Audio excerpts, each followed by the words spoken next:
Hi. Hi, my name is Heather Hart, and today I'm discussing the NFPA 1600 and how it is shaping emergency management.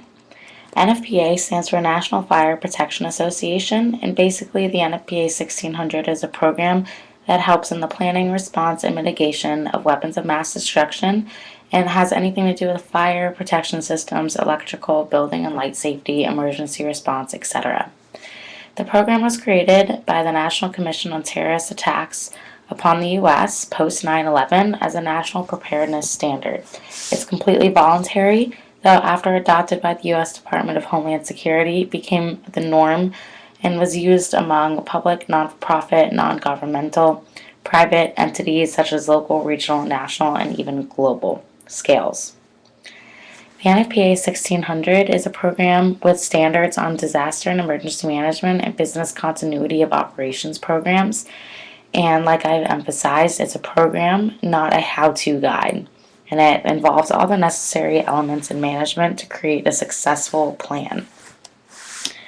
The NFPA 1600 was originally created in 1991, and by 1995 was the recommended practice for disaster management, and 5 years later in 2000 was adopted as the standard.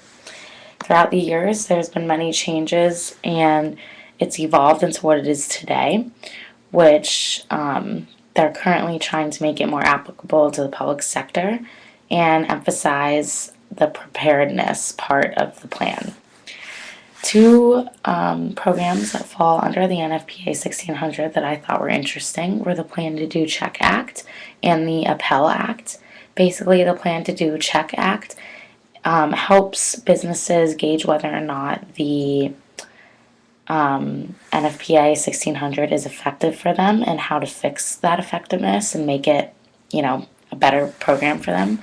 And the Appel program is basically a program that helps citizens in the area become more knowledgeable and educated on what the potential accidents and disasters could be, how to prepare for them, and what to do in case they do occur. So how is the NFPA 1600 shaping emergency management? Through time, the NFPA 1600 has become more comprehensive and full circle regarding the planning and mitigation of disasters and accidents.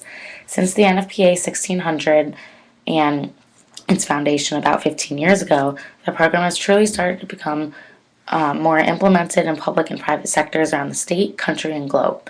Planning and mitigation programs did not used to be in such abundance or even as effective as they are today, but today it would seem almost silly for a business, whether public or private, to not have a plan such as the NFPA 1600.